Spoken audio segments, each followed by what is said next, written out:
সারি সারি নৌকার সমাহার এ নদীর বুকে এ দেখে যেন মনে হয় যে কোথায় চলে এলাম। না, এটা খুব দূরে আমরা আসিনি। জায়গাটা দেখে নিশ্চয়ই বুঝতে পারছেন আমরা কোথায় এসেছি। কি সুন্দর জলের মধ্যে রিফ্লেকশন পড়েছে। আর এইটা স্মৃতিসৌধ, যার নামে তিনি নিজেই এই কলকাতায় বিখ্যাত। ঘটি গরম তো মাস্ট, আর তার সঙ্গে চিপস। খুব সুন্দর একটা অনবদ্য ইউনিক কম্বিনেশনে আজকে চলুন নিয়ে যাচ্ছি আপনাদের আউটরাম ঘাট এবং প্রিন্সেপ ঘাটে। The ghats of Kolkata, my episode 1 for all of you. পাশে তো দেখতেই পাচ্ছেন এগুলো ফোর্ট উইলিয়ামের থেকে সংগ্রহ করে রাখা হয়েছে। বিভিন্ন সময় যুদ্ধে ইউজ করা হয়েছে এই জাহাজগুলো, এবং এর পাশে প্যাটার্ন ট্যাঙ্ক আছে। এই রোডটা যেটা দিয়ে আমরা যাচ্ছি এটা সিধে চলেছে টুয়ার্ডস আউটরাম ঘাট। প্রথমে চলেছি আমরা প্রিন্সেপ ঘাটে, যেটা জেমস প্রিন্সেপের মেমোরিতে তৈরি করা হয়েছে, এবং তারপরে আমরা দেখব আউটরাম ঘাটের খানিকটা। আজকে আর বাবুঘাট যাব না, কারণ টাইমটা অনেক শর্ট। তো এই প্রিন্সেপ ঘাটে যাওয়ার সময় অনেক ছোটোবেলার মেমোরি চলে আসে মনেতে। ছোটোবেলা ঠিক বলা যায় না, কৈশোরের মেমোরি চলে আসে। আর ডান দিকে দেখতে পাচ্ছেন এটা ফোর্ট উইলিয়ামের জর্জ গেট। এই জর্জ গেটের আর গঙ্গার মাঝামাঝি তৈরি হয়েছিল এই স্মৃতিসৌধ জেমস প্রিন্সেপের। তো আমরা দেখতে দেখতে প্রিন্সেপ ঘাটে চলে এলাম।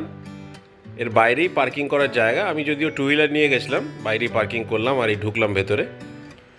What a marvellous place it is. দেখুন, একটা মনে হচ্ছে সাদা কি ওপর থেকে এসে যেন বসে গেছে। আর এলিগেন্ট সেকেন্ড ব্রিজটাও দেখা যাচ্ছে তার নিচে দিয়ে। এই জেমস প্রিন্সেপের ইতিহাসটা আমি আপনাদের বলবো, তার আগে আপনাদের চারপাশটা একটু ঘুরে দেখাই। চারিদিকে গার্ডেন এবং আড্ডা মারার এবং ফুর্তি করার একটা আইডিয়াল জায়গা। হ্যাঁ, তবে এখানে আগে অনেক শুটিং হতো। সেই শুটিংগুলো ইদানিং বন্ধ হয়েছে, কারণ এই চারিদিকে ফেন্সিং করেছে আমাদের জন্যই, কারণ আমরা জায়গাটাকে নষ্ট করে ফেলছি, অনেক নোংরা করে ফেলছি। তাই গভর্নমেন্ট থেকে এটা করেছে। তার জন্য কিন্তু এখানে জায়গাটা আর মাত্র কিছু কম হয়নি। এখানে চিল আউট করবার বেস্ট প্লেস, বিশেষ করে টিনেজারদের জন্য এবং কলেজ গোয়ারদের জন্য। তারা কলেজ বাঙ্ক করেও, কলেজ শেষ হওয়ার পরেও এখানে আড্ডা মারতে একবার না একবার কেউ এসছে। আর একটু ওইদিকে এগিয়ে গিয়ে গঙ্গার ঘাটটা পড়ে, এবং গঙ্গার ঘাটের পাশে টানা পার্ক, যেটা আপ টু বাবুঘাট পর্যন্ত তৈরি হয়েছিল 2012 সালে। তো এই ঘাটে বসার অনেক জায়গা, ওখানে বসে সারাক্ষণ আড্ডা মারতে পারেন, এবং খুব চিপ প্লেস। এই কারণে বলছি, ওখানে খাওয়া দাওয়া খুব সস্তায় পাওয়া যায়। মাঝে মাঝে ফেরিওয়ালারা আসে, হকাররা আসে বিক্রি করতে। আর এই যে এলিগেন্ট সেকেন্ড ব্রিজ, এটা দেখলেই কি সুন্দর লাগে। সেকেন্ড ব্রিজটার ওপর দিয়ে যে কতবার গেছি, ওই তলাটা খুব কম সময় দেখা হয়, কারণ এখানে আসা কম হয়, এটাই হচ্ছে কারণ।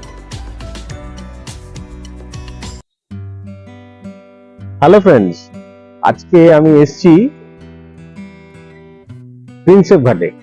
জেমস প্রিন্সেপের এই যে মেমোরিটা আছে, এই মেমোরির পেছনে গঙ্গা রিভার, এবং আমি সামনে দাঁড়িয়ে আপনাদেরকে দেখাচ্ছি জেমস প্রিন্সেপের এই স্মৃতিসৌধ। এই স্মৃতিসৌধটা অ্যাকচুয়ালি অনেক দিনের পুরনো। It was built in the year 1841 আর স্টার্ট হয়েছিল 1843 থেকে। It was built in the honour of James Prinsep, was antiquary. Antiquary মানে উনি পুরনো জিনিসপত্র অনেক জমা করতেন, এবং বলা যায় যে অশোক, মানে সম্রাট অশোকের যে পাণ্ডুলিপিগুলো, তার একটা ম্যানুস্ক্রিপ্ট, অনেকগুলো ম্যানুস্ক্রিপ্ট তিনি উদ্ধার করেছিলেন, এবং তার জন্য তিনি অ্যাংলো ইন্ডিয়ান যে কমিউনিটিটা ছিল তার মধ্যে খুব ফেমাস হয়েছিল। তো এই জেমস প্রিন্সেপ সাহেবের স্মৃতিসৌধতে আমরা এসেছি। এটা বহু পুরনো, ব্রিটিশ আমলে তৈরি, ব্রিটিশ রাজের সময় তৈরি হয়েছিল, কিন্তু এটা সেই সময় রক্ষণাবেক্ষণটা অত ভালোভাবে হয়নি। অন 2001 অনওয়ার্ডস এটা যখন আমাদের পশ্চিমবাংলা গভর্নমেন্টের আন্ডারে পড়ে, তখন এই জিনিসটা রক্ষণাবেক্ষণটা ভালো হয়। আর এই বাইরে যে ফেন্সিংটা দেখছেন, এই যে ফেন্সিংটা চারিদিকে ফেন্সিংটা আছে হোয়াইট কালারের, এই হোয়াইট কালারের ফেন্সিংটা এটা কিন্তু হয়েছে আরো অনেক পরে। এটাতে আগে ভেতরে ঢুকে লোকে আসতো, এখানে এসে ছবির শুটিং হতো, ভিডিও শুটিং হতো, নানা রকম এখানে মানে রিক্রিয়েশনাল জায়গা।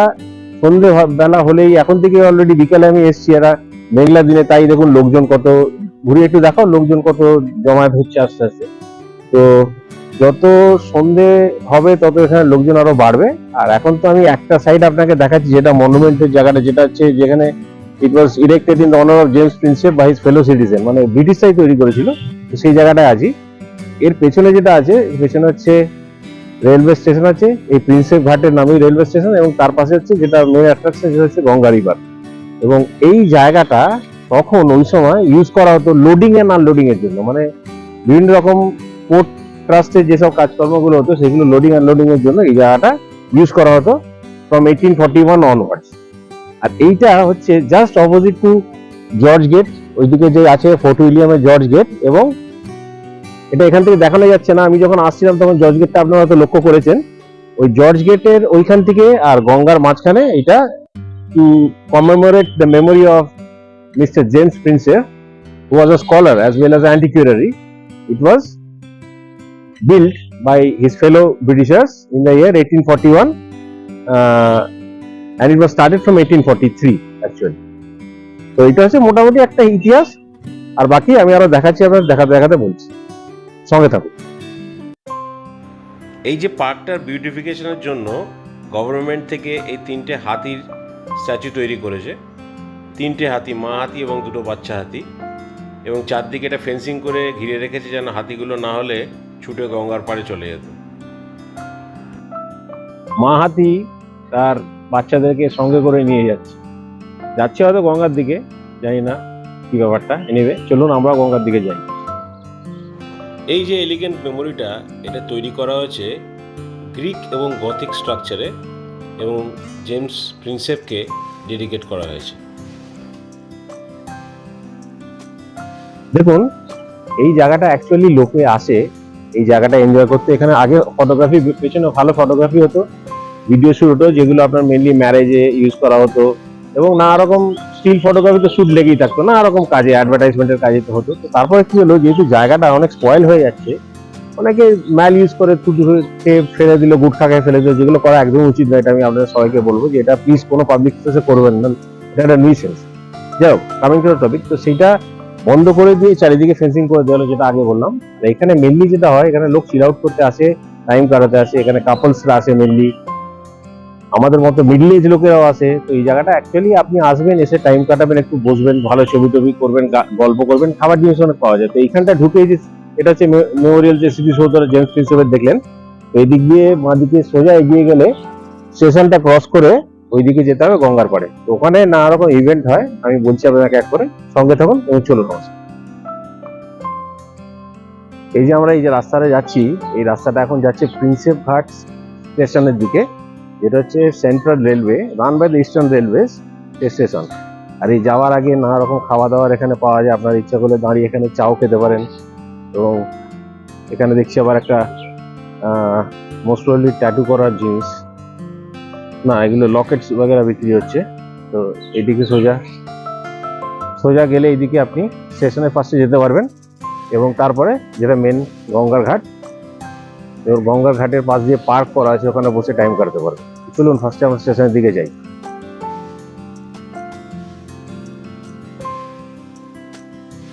ট্রেন দাঁড়িয়ে আছে, তাই জন্য সিগন্যালটা বন্ধ করা, গেটটা পড়া আছে, স্টপ করতে বলছে এখানে। তো একদম এখানে কিন্তু কোনোভাবেই চেষ্টা করবেন না আপনারা যাবার। এটা নিয়মটাই হচ্ছে এরকম যে যতক্ষণ এই গেটটা পড়া থাকবে, এই যে গেটটা আছে এটা পড়া থাকবে, ততক্ষণ কিন্তু কোনোভাবেই ক্রস করবে না। তাহলে যদি ট্রেন অনেকক্ষণ দাঁড়িয়ে থাকে তাহলেও তাই। এই ট্রেনটা এখন আসছে মাঝেরহাট থেকে। তো তুমি এই ট্রেনে যে কোনোদিন চেপেছো? চক্ররেলে চাপনি না? তো এটা হচ্ছে আমাদের চক্র রেল বেশ।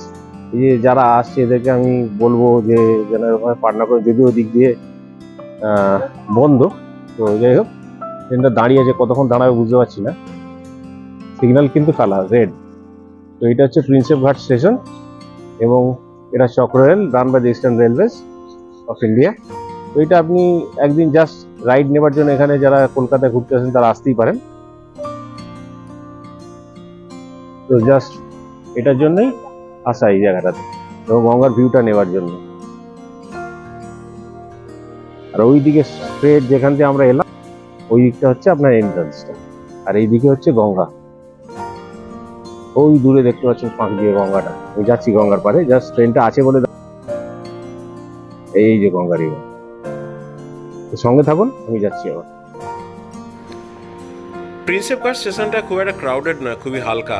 যারা এখানে আসে তারাই এখান থেকে চাপেন, এবং একটা রাইড নেওয়ার জন্য ইচ্ছা করলে চাপতে পারেন আপনারা। এই ঘটি গরম কত করে? ঝাল ছাড়া বানাও এটা 20।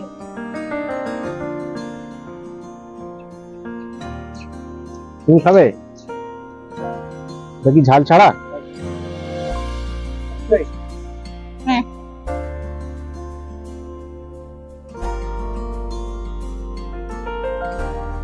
গরম বেশ।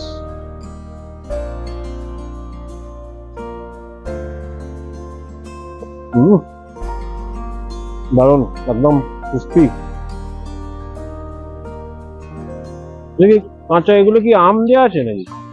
আমরা আছে, আমরা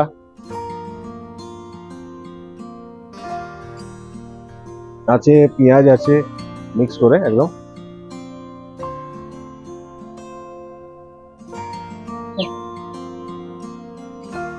ভালো খেতে, খাওয়াটা এনজয় করি।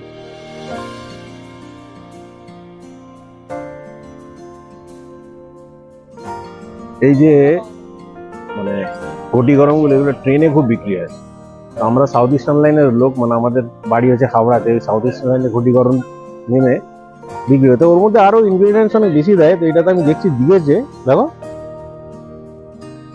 ঝুড়ি বাটিরও সবই আছে, তবে একটা কি টেস্ট মিসিং, একটু টকটা আর একটু হলে ভালো হতো। ওরাও ভালো, সেটা ভালোই লাগবে। টাইম পাস সব গঙ্গা দিয়ে যাই।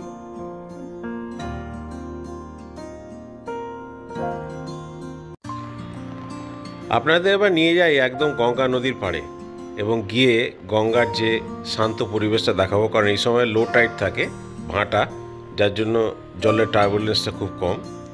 তো গঙ্গা নদীর ধারে আমরা এসছি, এখানে ঘাট এবং এই ঘাটে আরতিও হয়, গঙ্গা আরতি যেটা বলে কলকাতায়।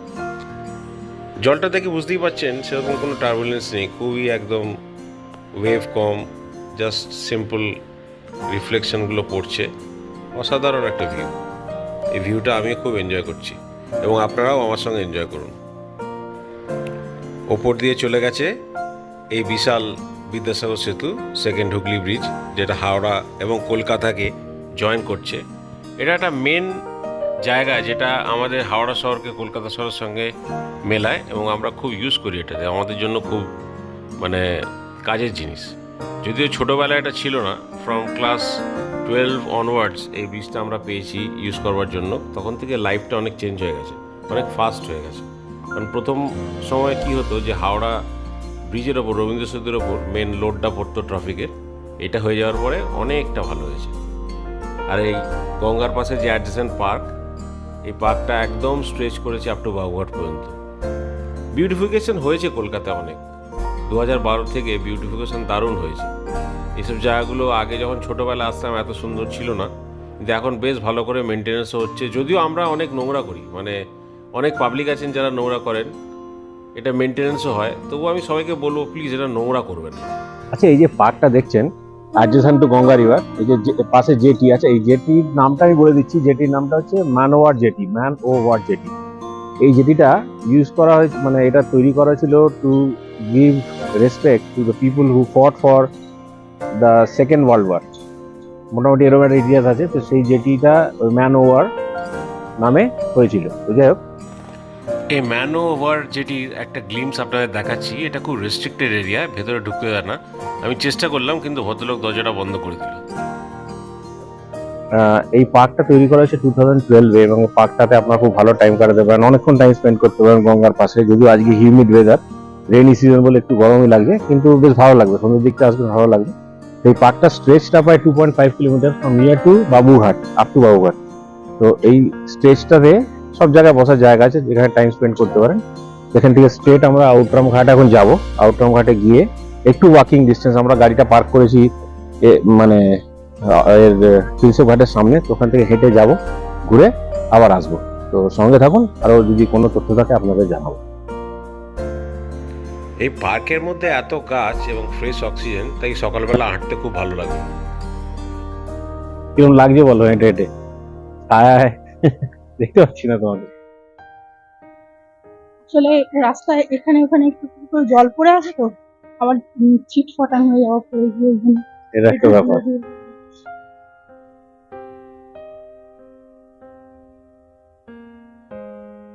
এই গঙ্গাটা ফাঁক দিয়ে দিয়ে দেখা যাচ্ছে, আর এই সোজা রাস্তাটা চলে যাচ্ছে টুয়ার্ড আউটরাম ঘাট এবং স্ট্রেট টু বাবুঘাট। তো চলুন যতদূর যেতে পারি, হাঁটতে ভালো লাগে হাঁটি। যদিও খুব একটা ভ্যাপসা ওয়েদার, গরম, একটু আগে তেরে বৃষ্টি হলো এবং বৃষ্টিটা হয়ে যাওয়ার পরে অ্যাজ ইউজুয়াল যেরকম হিউমিডিটি বাড়ে, ঘাম দেয়, সেরকম একটা ওয়েদার। ঘামে প্যাচ প্যাচ করছে গেঞ্জি জামাটা। এনিওয়ে, সঙ্গে থাকুন, যতটা হাঁটতে পারি হাঁটছি। ওকে, মেন সমস্যাটা হচ্ছে এখানে যদি সকালবেলা আপনারা আসেন তো ওয়েদারটা ভালো থাকে, তো ওয়েদারটা ভালো থাকে বলে খুব ভালো লাগে। তো যাই হোক, এখানে যে ঘাট, এখানে নৌকা যায় আর কি, এখান থেকে এরা ঘোরায়। প্রিন্সেপ ঘাট এবং আউটরাম ঘাটের একটা মেন সেন্টার অফ অ্যাট্রাকশন হচ্ছে বোট রাইড। এই বোট রাইডের জন্য লম্বা সারি দিয়ে অনেক বোট দাঁড়িয়ে থাকে এবং এরা একটা কম খরচের মধ্যে আপনাদের প্রায় আধ ঘন্টা 40 মিনিট, কেউ কেউ 1 ঘন্টা নদীর মধ্যে ঘোরায় এবং ঘুরতে খুব দারুণ লাগে। আমি এক্সপিরিয়েন্সটা নিলাম এবং এক্সপিরিয়েন্সটা অবশ্যই আপনার সঙ্গে শেয়ার করব। তার আগে বলে দিচ্ছি, নির্দিষ্ট কোনো ফিক্সড রেট এখানে নেই, আপনারা দরভাব করবেন। আমাদের লেগেছিল 400 টাকা, আমরা 4 জন উঠেছিলাম। তো সঙ্গে থাকুন এবং বোট রাইড দেখুন। মোটামুটি একটা বোটে 5 জনকে তোলে এবং 5 জনের রাইডটা 400 রুপিস নেয়, যেটা কি আধ ঘন্টার জন্য পাড় দিয়ে ঘোরায় এবং মাঝখান দিয়ে ঘোরায়। তো দেখুন বোট রাইডটা।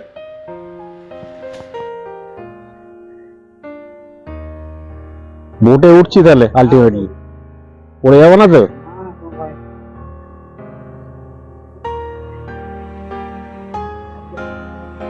লাইফ জ্যাকেট পরে নিতে হবে।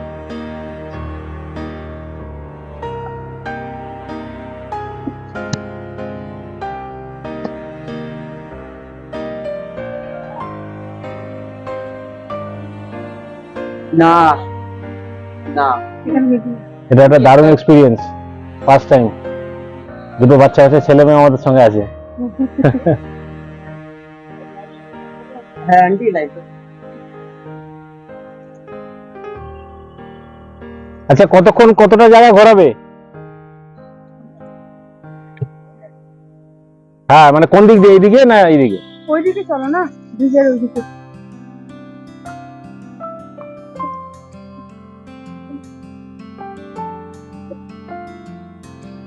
দারুণ লাগছে এটা। একটা মানে যদি ওয়েদারটা একটু ভালো হতো, রোদ্দুরটা একদম মুখের উপর পড়েছে বলে আরো গরম লাগছে, বাট এনিওয়ে হাওয়া দিলেও ভালো লাগবে। লাইফ জ্যাকেট পরতে বলছেন উনি, যিনি মানে এ করেছেন, তুমি লাইফ জ্যাকেটটা পরে নাও। তুকে লাইফ জ্যাকেটটা পরতে বলছি। দাঁড় বাইছে, খুব কষ্টকর কাজ, নৌকাটা ঘোরাচ্ছে, স্টিয়ার করছে এবারে।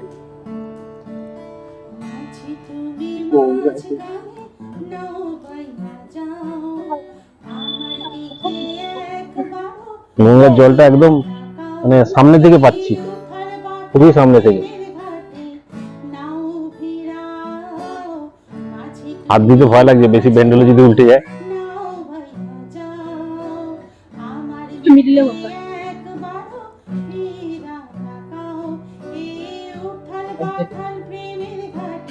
ওই হাওড়া ব্রিজের দিকে যাচ্ছি আমরা, একদম পার বরাবর যাচ্ছি, কিন্তু এইদিকে সেকেন্ড ব্রিজ আর এইদিকে হাওড়া ব্রিজ, একদম চিঙ্গারি কই ভরকে। আর এইদিকে হচ্ছে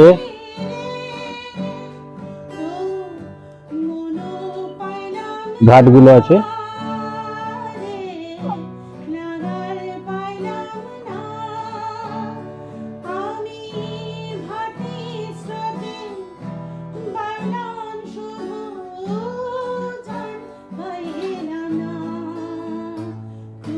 রোদটা প্রচন্ড,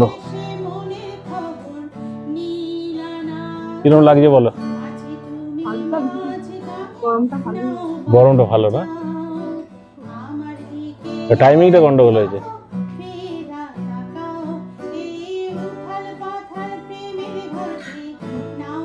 ঘুরছি, আমাদের মজা।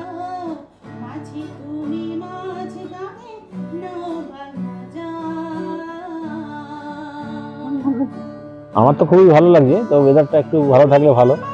নৌকাটা বেশ দূরে দূরে যাচ্ছে, আর যেটা সবচেয়ে ভালো সেটা হচ্ছে একদম পাড় দিয়ে যাচ্ছে,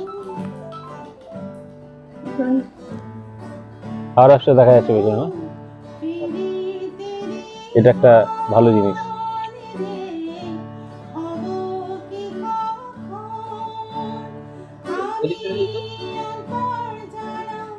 ভেতরে ফ্যানও আছে, ব্যাটারিতে চলে। আচ্ছা, সোলার আছে, এই নৌকাতে সোলার আছে। তো ভেতরে বেশি গরমের সময় যারা অনেকক্ষণ বোট ভাড়া নেবেন তারা মোটামুটি ফ্যানেরও ব্যবস্থা আছে, ভেতরে ফ্যান পাবেন। আর এমনি মোটামুটি ধরুন যদি কেউ ধরুন একটা কয়েক টাইমের জন্য খাওয়া দাওয়া করার জন্য ভাড়া এরকম পাওয়া যায় আপনাদের, মানে হয়? আচ্ছা, খালি শর্ট ট্যুর?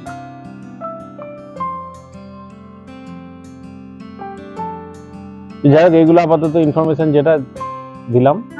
আর যেটা এটা লাগছে, টাকার যেটা লাগছে এটা আমি স্ক্রিনে লিখে দেবো, আপনারা দেখবেন। তো এটা always it is negotiable, you can talk. যাই হোক, সঙ্গে থাকুন আর এনজয় করুন আমার সঙ্গে নৌকা ভ্রমণটা। তুমি তো এই বোটটা ভাড়া করলে, তো এটা কত কি কস্ট এটা বলো। অ্যাকচুয়ালি এদের একটা অ্যাসোসিয়েশন আছে আমার যেটা দেখে মনে হয়, এদের সাথে মানে এটা এখনো বলা যাবে না। কিন্তু আমার নৌকা একবার নৌকা খারাপ করতে প্রধানদের বিষয় বলছে, একদিন অনেক রকম বলছে অ্যাকচুয়ালি। তো রেটটা নেগোশিয়েবল। নেগোশিয়েবল, এটা এদের সাথে কথা বলেই সেটা করতে হবে। আর আসলে এদের জীবিকা কিছু বলারও নেই। সত্যিকার এটা ফিজিক্যাল পরিশ্রম, দৈহিক পরিশ্রম খুব হয়, কারণ একটা দাঁড় দিয়ে টেনে টেনে ধরে এতটা ঘোরাচ্ছে করছে। তো এই পরিশ্রমের জন্য তো এরা এইটুকু টাকা চাইবেই। এখন সব জিনিসেরই দাম বেড়ে গেছে, তো তবুও আপনারা নেগোসিয়েট করতে পারেন। যদি বেশি টাইমের জন্য থাকেন তাহলেও বলতে পারেন যে আমরা এমনি 8 ঘন্টার জন্য করেছি, তো যেটা নর্মাল 8 ঘন্টার জন্য থাকে লোক।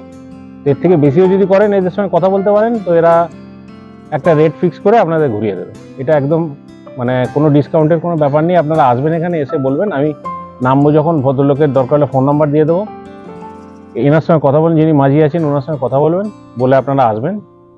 আমার এটা দেখে যখন অনেক জায়গায় বিশ্বাস করেছেন এখানেও করতে পারেন, কিন্তু আগে কথা বলে নেবেন, আগে রেট ফিক্স করে নেবেন যে কতক্ষণ থাকবেন এবং কি টাকা।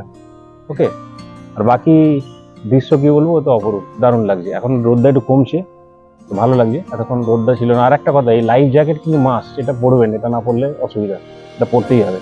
ওকে, it will save you in any danger. চলুন একটু দৃশ্যটা দেখাই আপাতত। আমাদের এই ক্ষুদে সহযাত্রীগুলো বেশ এনজয় করছিল বোটে।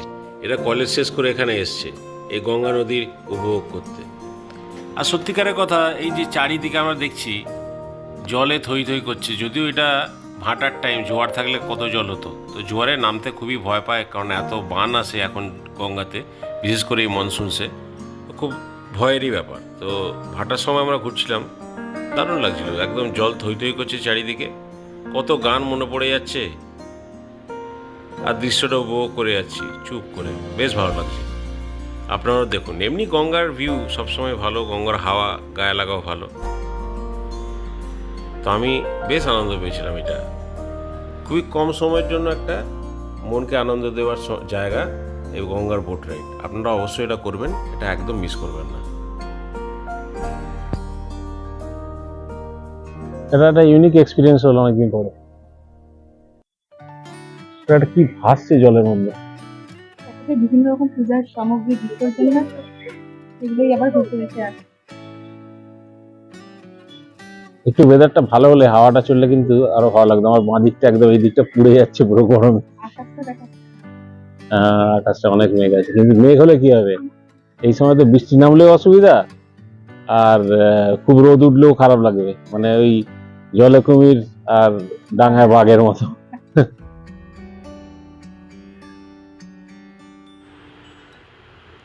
দূরে একজন মাঝি তার নৌকাটা দাঁড় বেয়ে স্টিয়ার করে করে অন্যদিকে যাওয়ার চেষ্টা করছে।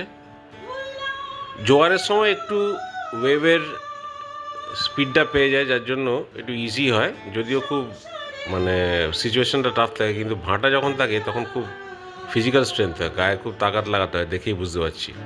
আমাদের যে মাঝি ভাই আমাদেরকে নিয়ে ঘুরছে, তাকেও দেখছি বেশ কষ্ট করেই দাঁড়টা পাইছে। তো যাই হোক, এদের এটা জীবিকা, এরা করে এটা অভ্যস্ত, সবার জীবিকা থাকে, যে যার জীবিকায় সিদ্ধহস্ত, এবং এইভাবেই জীবন চলে, সংঘর্ষ চলে, এবং বেঁচে থাকতে হবে এরমভাবেই।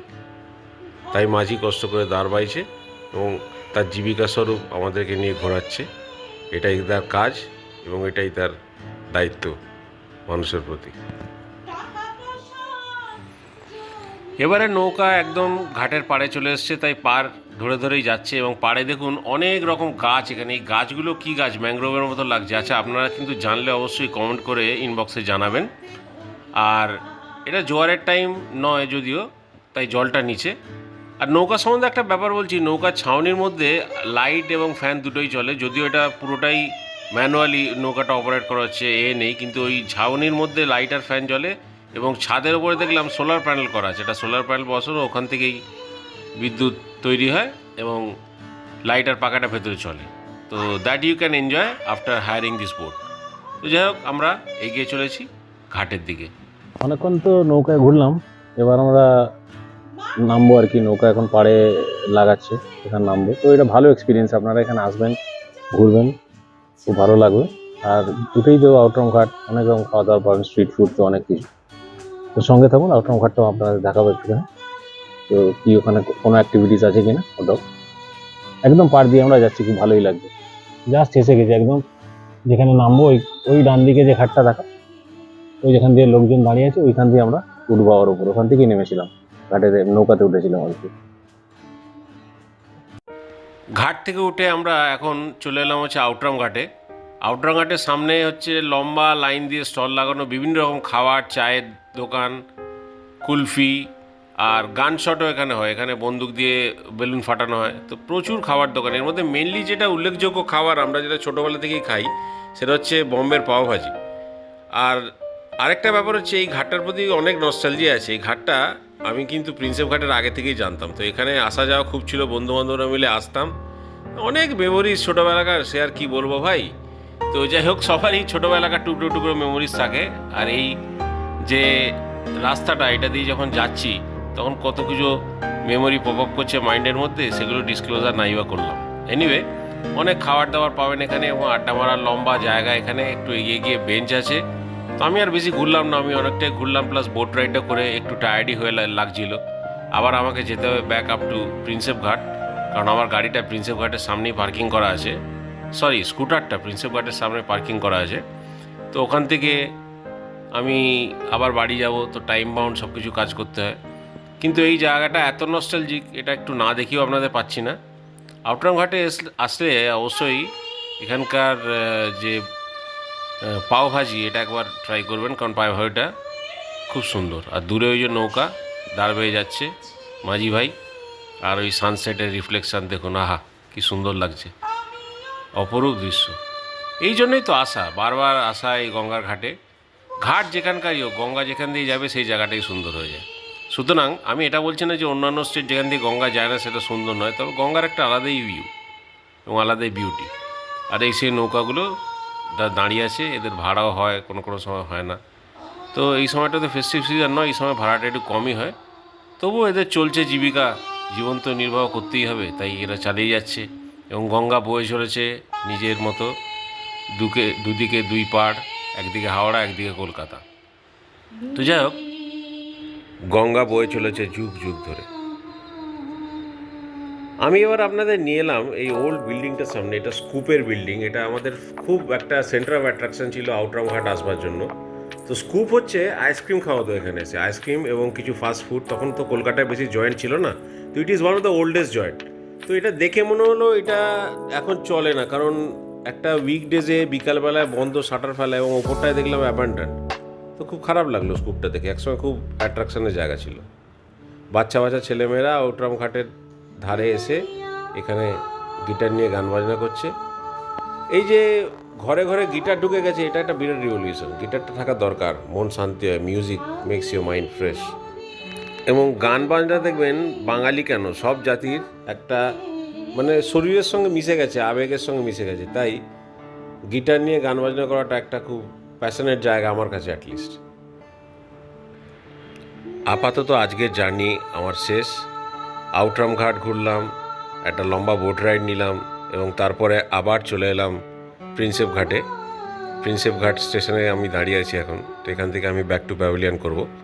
আপনার তাই বলবো যে এই ঘাটস অফ বেঙ্গল, ঘাটস অফ কলকাতা আপনারা দেখুন, বিভিন্ন রকম ঘাট আছে। এইদিকে তো আমি শুধু আপনাদের দেখালাম প্রিন্সেপ ঘাট এবং আউটরাম ঘাট, তারপরে বাবুঘাট আছে, এবং প্রত্যেকটা ঘাটের একটা ইউনিক হিস্ট্রি আছে। সেগুলো যদি পারেন পড়াশোনা করুন, আসুন এখানে টাইম স্পেন্ড করুন, আর অ্যাক্টিভিটি যেখানে যেরকম আছে অবশ্যই দেখবেন, সঙ্গে থাকবেন এবং আনন্দ করবেন, আর খুব ভালো থাকবেন। সবাই সুস্থ থাকুন, আমি ভগবানের কাছে এটা কামনা করি। আর একটা আপনাদের কাছে আবদার, প্লিজ সাবস্ক্রাইব করুন। Thank you so much.